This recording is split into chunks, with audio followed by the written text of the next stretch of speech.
excluding null and undefined. That's what I want. Oh, come on. So let's see. Now if I say, oh, come on.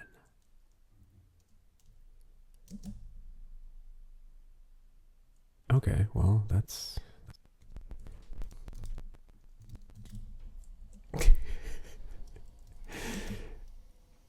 Ooh, it worked. It worked.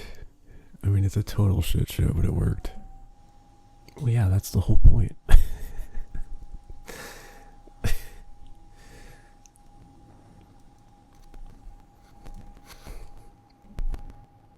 So really, it's for cases where the compiler, where it actually is verifiable, which isn't necessarily true with as. So really the way to do it is either that or this is even better. Okay, so now it says, even though I'm streaming, god damn it. See, this is exactly what I was talking about. Block territories: Belarus, Russia.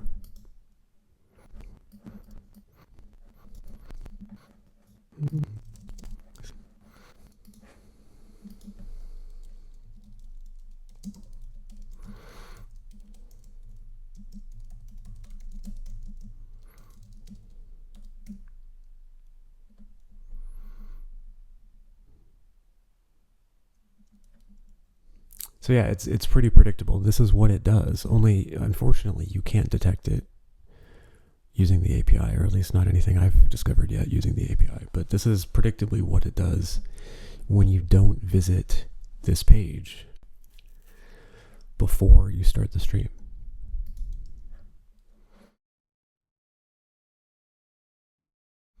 Inactive, no data. Yes, I mean there's no indication like between those two states, like it's actually going to work, like it's primed and ready versus. Yeah, so far I still haven't found any way of detecting that programmatically. But now if I start, I'm almost certain it'll work. I don't think it said that before. Yeah, there you go. Yeah, the OAuth client is getting handed outdated tokens that I have in storage, using them, finding out that they're outdated, using the refresh token to get a new access token, and then it's firing this event. And so obviously when it fires this event, I need to store the updated token. So yeah, I can't just overwrite the whole object because it's not giving me, it only gives you the refresh token the first time you get it. And then when you use the refresh token to get an access token, it just gives you the access token. And so basically I shouldn't be overwriting the object that I already stored that contains the refresh token. I just need to, spread this one into it or something. I don't know. See, this seems like a silly critique because I'm not passing it a blob, I'm passing it an object. And so the only way to create a blob would be to create a string and then encode that string to UTF-8 or whatever. So yeah, it just doesn't make sense. I don't think there's any realistic way without running JSON.stringify to write, you have an object to write the JSON out to a file. I don't really agree with that.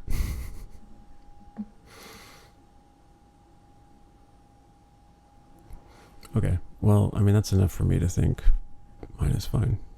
And so now, without having ever visited the YouTube whatever page, go live page, if I start this thing,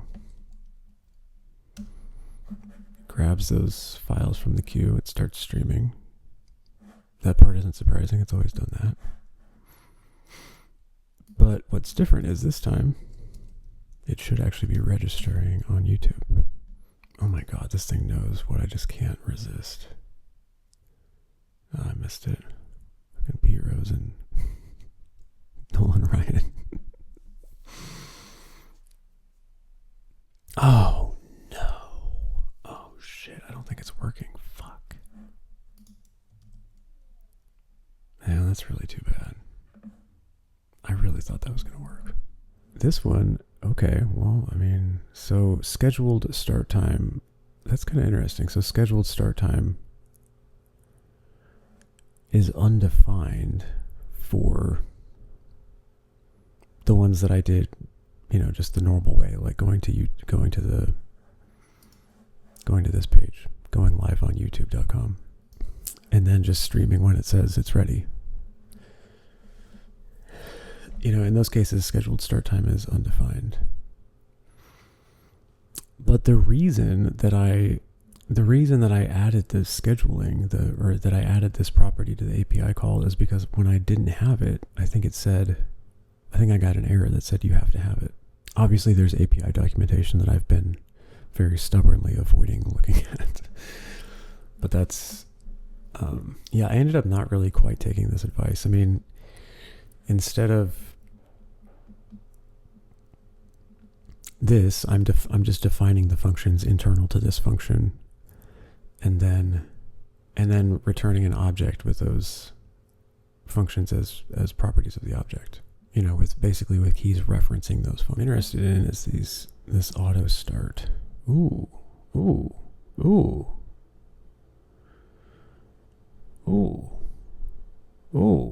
That's what I'm seeing. That's the behavior that I'm seeing. It doesn't automatically start and it didn't automatically stop. So, all right. Well, that's that. It's settled.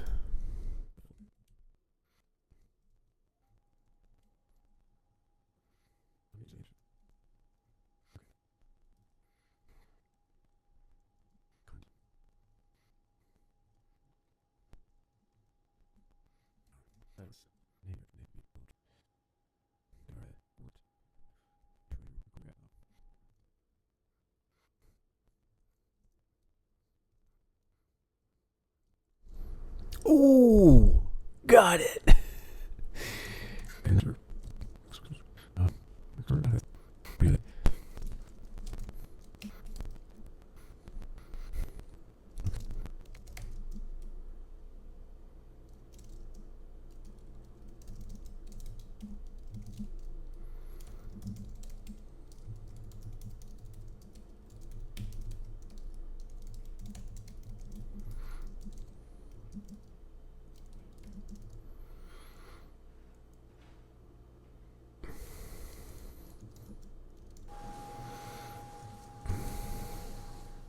I just wonder what TypeScript will do if I do it this way.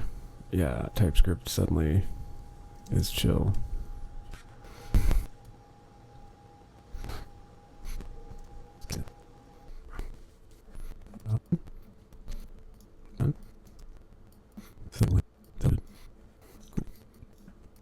So I guess this is kind of a test. Like, this is the thing that I still haven't quite gotten to work, where I actually just create the broadcast. Like, there's no ready broadcast. The last one is complete. The one before that's complete. The one before that's complete. So there's no broadcast ready right now, and I make a new one. Auto start is enabled. Auto stop is enabled. Scheduled start time is now. Live 6:30. That worked. Lifecycle status created. So now if I do broadcast, this is ready. It went from created to ready. So now it's ready, it's public, it's enable auto start. So I think now if I start, it'll work. So now it says live and recording. Beautiful. And it's working. So, the transition thing, as long as I mark stuff auto start, and I don't see any reason why I wouldn't always do that. I don't really need to worry about the transition thing. So yeah, that's cool.